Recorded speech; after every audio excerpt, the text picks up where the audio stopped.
दूसरों को समझाना बुद्धिमानी है। दूसरों को समझाना बुद्धिमानी है।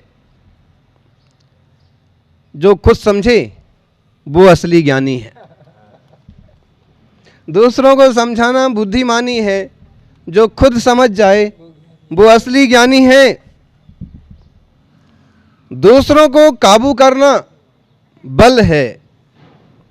दूसरों को कंट्रोल करना बल है, लेकिन जो अपना कंट्रोल करे वो शक्तिशाली है। अक्सर कर लोगों को आपने देखा होगा कि दूसरों को समझाने में ज़्यादा रुचि होती है।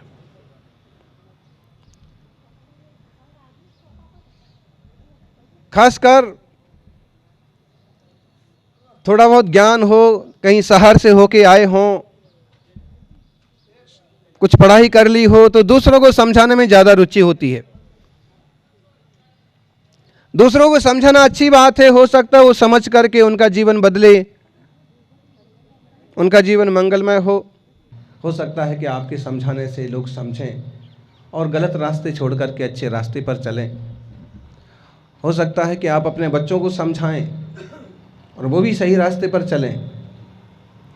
लेकिन इस समझाइश कभी ज़्यादा हो जाती है ना, तो फिर लोग समझना बंद कर देते हैं। एक छोटे बच्चे ने दूसरे बच्चे को पूछा कि क्यों, तेरे पिता भी तुझे डांटते हैं, समझाते हैं? तो उसने कहा हाँ बिल्कुल। उसने कहा मेरे पिता भी बहुत डांटते हैं, बहुत समझाते हैं। उसने पूछा कि इसका कारण क्या है कि जब देखो जब समझाते ही रहते हैं, ऐसा करना, ऐसा नहीं करना, ऐसा करना, ऐसा नहीं करना, ये करना, वो करना, नहीं करना, कान पकड़ते रहते हैं। दूसरा कहता है क्योंकि उनके बाप ने भी उनके साथ यही किया था। ऊपरी पार्टी से चला रहा, परंपरा चली आई। उसने पूछा ये परंपरा कब खत्म, कब होगी? उसने कहा कभी नहीं होगी, हम भी बड़े होंगे तो हम भी ऐसे ही करने वाले। ना वो समझे थे और ना हम समझेंगे। वास्तव में सुधरना चाहे तो इशारे से भी सुधर जाए, संभल जाए, और ना सुधरना चाहे, ना संभलना चाहे तो आप खोपड़ी पर बंदूक रख करके भी नहीं समझा सकते। फिर भी कर्तव्य करना चाहिए। आप देखिए, मुनिराजों का तो कोई स्वार्थ नहीं है। आपका अपने बच्चों के लिए स्वार्थ हो सकता है कि बहुत अच्छा इंसान बने और तरक्की करे, इसलिए समझाओ। टीचर का अपना एक कर्तव्य हो सकता है कि स्कूल है, फीस लेते हैं, बच्चों को पढ़ाना जरूरी है, आगे हमारा भी थोड़ा नाम रोशन करेंगे, समझाओ, डांटो, मुर्गा बनाओ। बताइए, अभी दूसरी चौथी पढ़ता नहीं है, तुम अभी से मुर्गा बनाई दी हो, बड़ा होके क्या बनेगा?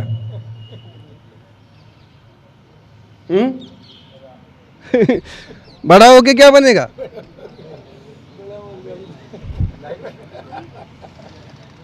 बचपन में ही उसको मुर्गा बना दिया, बड़ा होके क्या बनेगा? गधा बनेगा। और बड़ा होके क्या बनेगा?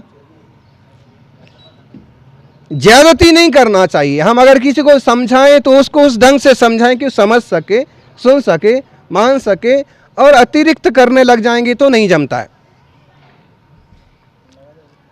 यानी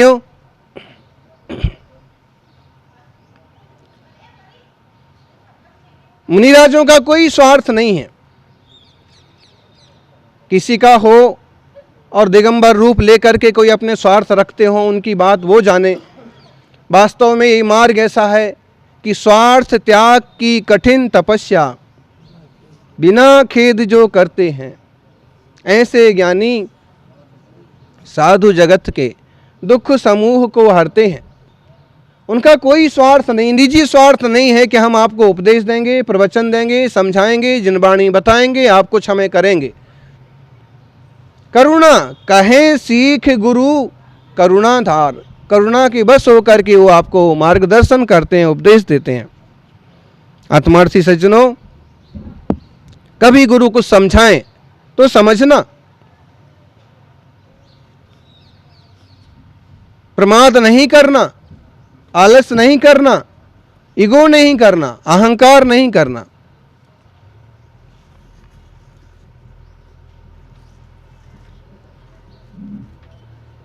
क्योंकि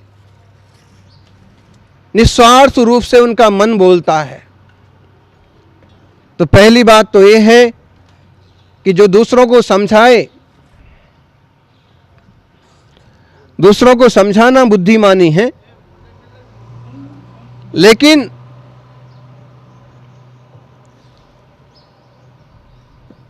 बिना फीस के समझाना कोई बुद्धिमानी नहीं है। मुनियों को कोई फीस नहीं लगती है, लेकिन फिर भी अगर आप किसी को जबरदस्त परामर्श देते फिरेंगे ना, तो थोड़े दिनों में लोग आपको उल्लू समझने लगेंगे। इसलिए वकील बिना फीस के किसी को परामर्श नहीं देता।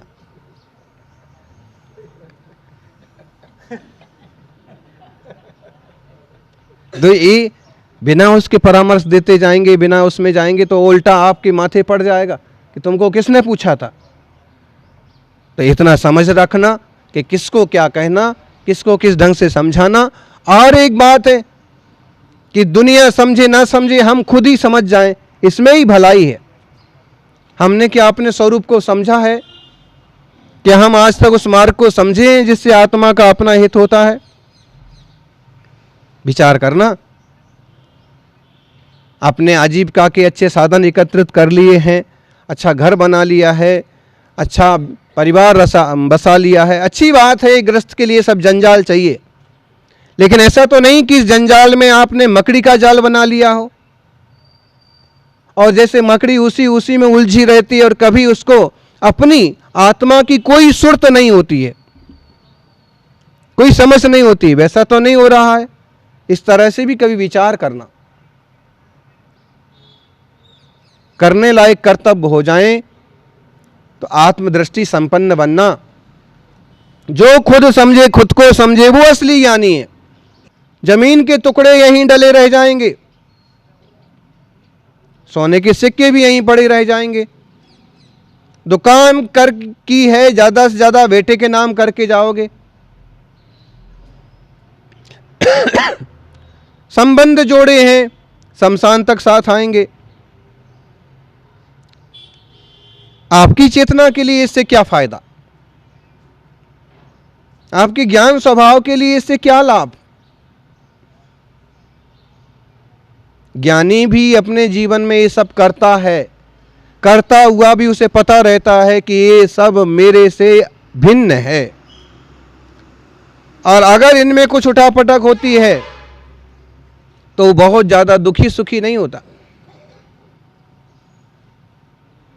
समझना, जिन्हें धर्म की तत्व की समझ होती है, दान का मौका मिलता है, अवसर आता है, यूं निकाल देते हैं। क्यों? भाग्य और पुण्य कोई नहीं ले जाता है, आपके साथ आता है। खुद समझदार बने, खुद की शांति के लिए घंटा आधा घंटा निकालें। मंदिर किसके लिए बनाया? बोलो ज्ञानी, मंदिर किसके लिए, किसके लिए बनाया? भगवान के लिए बनाया। कौन से भगवान के लिए बनाया? नेमिनाथ भगवान के लिए, आदिनाथ भगवान के लिए।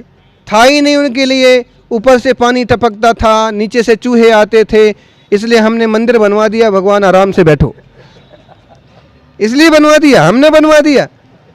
ध्यान रखना, भगवान तो सिद्ध हो गए, सिद्ध लोक में विराजमान है, उनकी आत्मा को कहीं कोई तकलीफ नहीं है। और जिन मूर्ति की बात रही, तो तुम तो क्या, देवता भी सेवा करते हैं। जमीन के अंदर भी हो तो सपने देके बाहर आ जाती हैं, और आसमान में भी हो तो जमीन पर उतर आती हैं। जिन प्रतिमाओं की महिमा कम नहीं है। भगवान को नहीं जरूरत है मंदिर की, जरूरत किसे है? अपनों को जरूरत है। वो भगवान भगवान बन गए, सारे कष्ट दुख संकट मिट गए, उन्हें तुम पूजा करो। पूजा की जरूरत किसे है? बोलो ज्ञानी हैं? अरे भोले भोले लोग होते हैं ना, भोले भोले सरल लोग जो होते हैं, वो कभी कभी तो ऐसे बोलने लगते हैं, मंदिर में कोई पूजा नहीं करे और वो ही करें। तो क्या बोले? अगर हम मंदिर ना जाएं तो भगवान तो उपास में रह जाएं। हम पूजा ना करें तो भगवान को कौन पूछे? बोलो कौन पूछेगा? बहुत बढ़िया, भला किया तूने भगवान का। ये भोले भगवान, असल के भगवान जो सिद्ध बन गए हैं, उनके प्रति दया कर रहे, बहुत बड़ा काम कर रहे। अरे भाई, तू कर रहा है ना अभिषेक पूजा, तो तेरे का लाभ होगा, तेरा पुण्य बढ़ेगा। तू ना जाएगा तो भगवान उपास्य कैसे रह जाएंगे।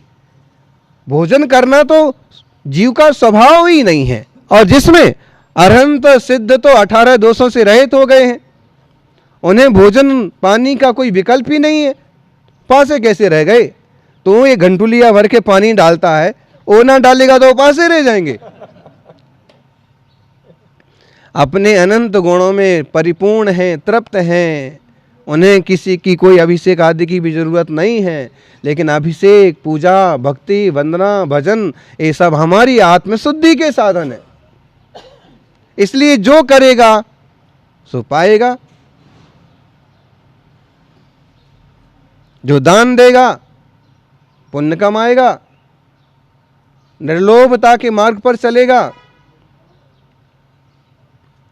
परभव के लिए भोगोपभोग की सामग्री पाएगा।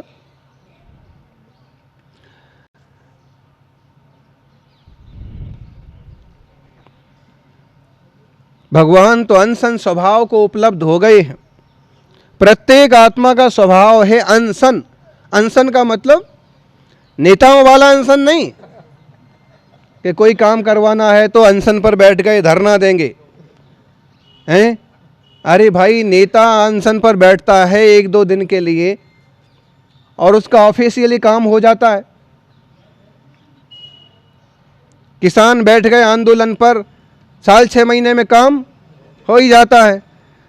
जब ऐसे ही ज्ञानी सब कुछ त्याग करके अनशन स्वभाव को ध्यान में लेके और आत्मा और कर्म को भिन्न करने के आंदोलन पर बैठ जाता है, तो 1-2-4 भाव लगे भले, लेकिन काम हो जाता है। ये सब अरहंतों सिद्धों से तो सीखा है देशवासियों ने। गांधी ने कहां से सीखा? जैन शास्त्रों से, मुनियों से, क्या अनशन करो, असहयोग, किसी से कुछ लेना देना नहीं, इससे जो है मुक्ति मिलती है, शुद्धि होती है, स्वतंत्रता रहती है। देखो, वास्तव में भोजन करना स्वभाव नहीं है आत्मा का। अनशन स्वरूपो हम, भगवान कोई उपास्य नहीं रह जाते हैं, उनका स्वभाव को उपलब्ध हो गए। बस ये जरूर है कि हम आराधना ना करेंगे तो हमारी आत्मा का हित नहीं होगा। आत्महित करना है, आत्मशुद्धि के पथ पर बढ़ना है, तो हम भगवान की आराधना जरूर करें। सज्जनों, दूसरों को काबू करना बल है, लेकिन खुद को कंट्रोल करना वह वास्तविक शक्ति है। दूसरों को कंट्रोल कर ले वो बली है, और जो खुद को कंट्रोल कर ले वो बाहुबली है।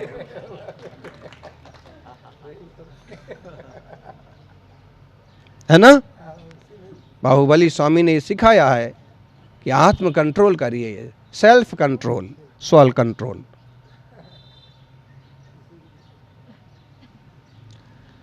इसलिए ये बुरा है, ये अच्छा है, इसने ऐसा किया है, उसने वैसा किया, इन सब बातों पर जाने की बजाय आप अपने कर्तव्य करते रहिए और आत्मशुद्धि बढ़ाने की दिशा में कदम बढ़ाते रहिए।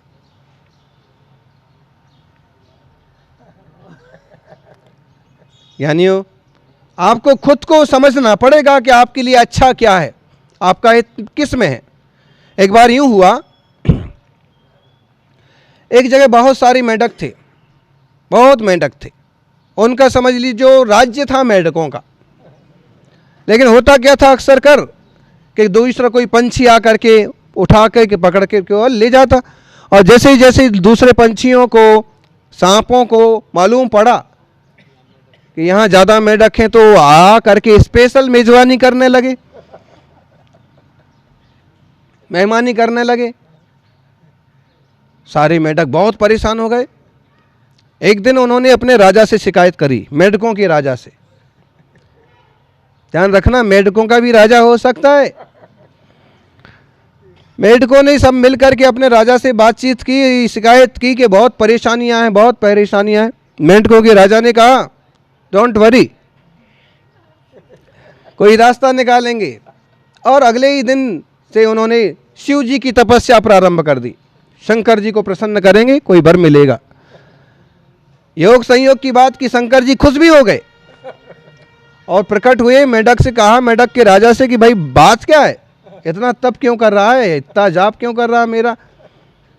उसने कहा कि ये सारी समस्या है और पूरा राज्य दुखी है, कब किसका अपहरण हो जाए और कब किसका मरण हो जाए कुछ पता नहीं, आप कुछ रास्ता निकालिए।